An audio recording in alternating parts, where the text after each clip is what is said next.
ये है दिल्ली विश्वविद्यालय के प्रोफेसर रतन लाल। इन्होंने शिवलिंग और भगवान शिव को लेकर आपत्तिजनक पोस्ट लिखी। इस पोस्ट को पढ़कर सुनाता हूँ। प्रोफेसर रतन लाल ने लिखा कि यदि यह शिवलिंग है तो लगता है शायद शिव जी का भी खतना कर दिया गया था, और उसके बाद उपहासपूर्ण इमोजी। इसके बाद इस मामले में पुलिस ने रतनलाल को शुक्रवार की रात को गिरफ्तार कर लिया था। टिप्पणी के बाद से ही उनकी गिरफ्तारी की मांग उठ रही थी, लेकिन कई वामपंथी छात्र संगठनों के प्रदर्शन के बाद कल रतनलाल को जमानत मिल गई। मीडिया रिपोर्ट्स के मुताबिक इस प्रोफेसर की गिरफ्तारी दिल्ली पुलिस की साइबर सेल ने की थी। पुलिस को उसकी लोकेशन मोरिस नगर में मिली थी। दिल्ली पुलिस को उसके खिलाफ मंगलवार को धार्मिक भावनाएं आहत करने की शिकायत मिली थी। ये शिकायत वकील विनीत जिंदल द्वारा दर्ज करवाई गई थी। हालांकि इस पोस्ट पर उठे विरोध के बाद भी रतनलाल ने माफी मांगने से इनकार कर दिया था। उसने अपनी बात कोर्ट में रखने का ऐलान किया था। इस पर 153A 295A IPC के तहत केस दर्ज हुआ।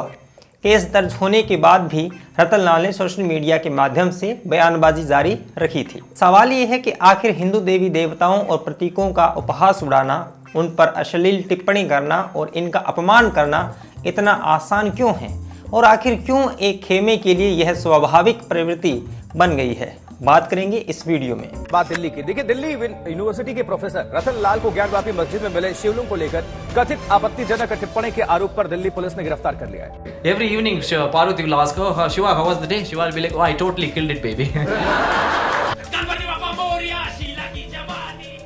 वीडियो शुरू होने से पहले मैं आपको एक ऐसे ऐप के बारे में बताना चाहता हूं जिसका नाम है ट्रेडगो, जो हमारे दैनिक जीवन में काम आने वाली अनेक सुविधाओं को पूरा करता है, जैसे mobile recharge, postpaid bill, DTH recharge, बिजली, पानी, गैस और लैंडलाइन बिल, इंश्योरेंस पेमेंट के साथ आप किसी भी बैंक में कैश डिपॉजिट और विड्रॉ कर सकते हैं।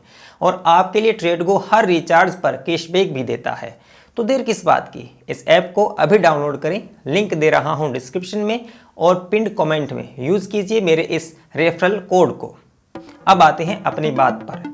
हिंदू धर्म दुनिया का सबसे सहिष्णु और उदार धर्म कहा जाता है।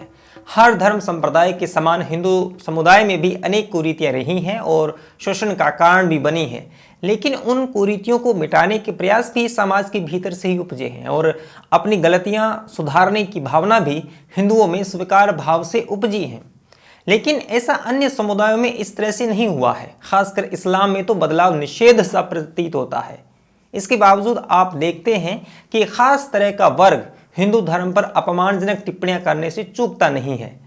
हिंदुओं की भावनाओं का बेहद सुनियोजित तरीके से उपहास उड़ाया जाता है, जबकि दूसरे धर्मों को लेकर यही लोग रहस्यमय चुप्पी ओढ़ लेते हैं।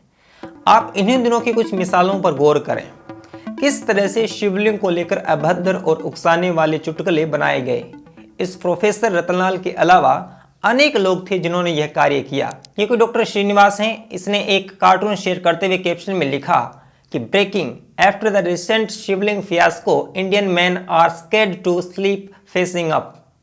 इससे आपत्तिजनक हो सकता है क्या कुछ?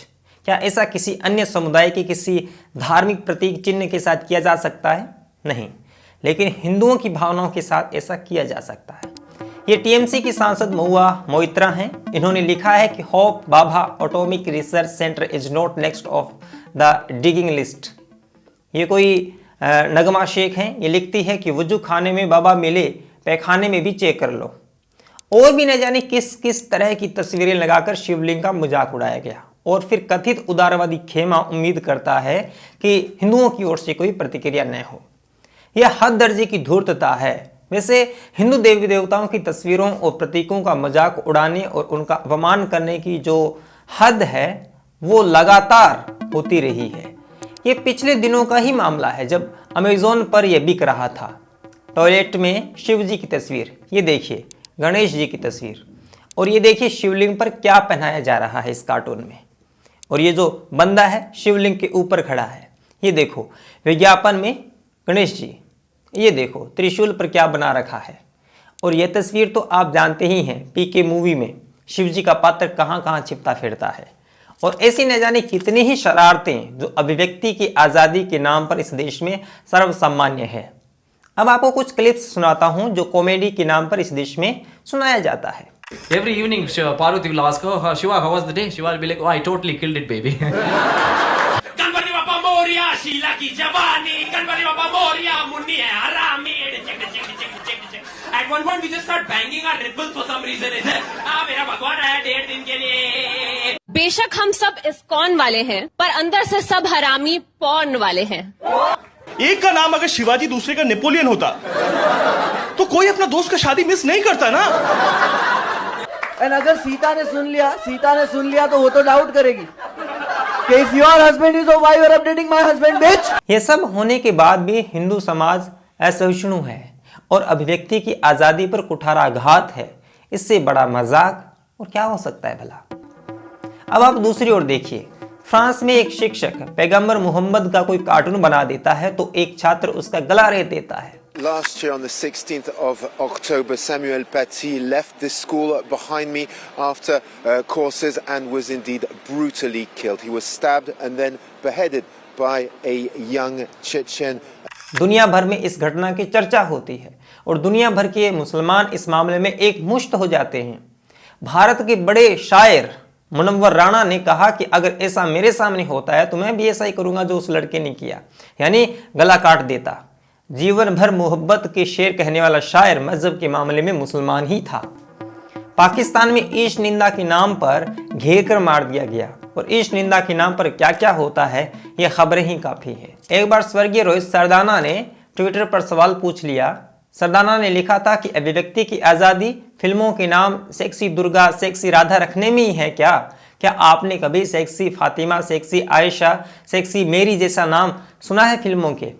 इस टिप्पणी के बाद क्या हुआ शायद आपको याद होगा। प्रदर्शन, धमकियां, FIR सब कुछ हुआ, लेकिन सवाल इतना भी घटिया नहीं था जितना घटियापन हिंदू देवताओं के मामले में किया जाता है। लेकिन एक मामले में सर तन से जुदा हो जाता है, वहीं दूसरे मामले में संवैधानिक तरीके से भी अगर कार्रवाई की मांग की जाए तो फासिस्ट हो जाते हैं। कमाल की बात है, ये एक विचित्र विडंबना है, एक किस्म की धूर्तता है जिसे वो समझते हैं, जानते हैं, लेकिन इस समाज को हद से अधिक उकसाने का एजेंडा उसके मूल में है। एक बात याद रखिए, कुरीतियों की आलोचना और समय के साथ उसमें सुधार की गुंजाइश जरूरी है, लेकिन अमर्यादित तरीके से धार्मिक प्रतीकों का अपमान करना कहीं से भी जायज नहीं है। लेकिन एक समुदाय के प्रति कुछ लोगों ने इसे विशेषाधिकार समझ रखा है, जबकि अन्य मामलों में उनकी बोलती बंद हो जाती है। तभी तो कहता हूं, हिंदुओं पर प्रहार सेफ है, अन्य मामलों में छूट नहीं है। भरोसा नहीं होता तो एक बार आजमा कर देख ले। जो शिवलिंग पर चढ़ाया गया वो मस्जिद की किसी गुंबद पर या मोहम्मद की आकृति बनाकर उस पर चढ़ाकर प्रयोग करके देख ले, समझ में आ जाएगा। खैर, वीडियो कैसा लगा जरूर बताएं, शेयर करें और मुझे आर्थिक सहयोग करें। मिलेंगे अगले वीडियो में, तब तक के लिए धन्यवाद।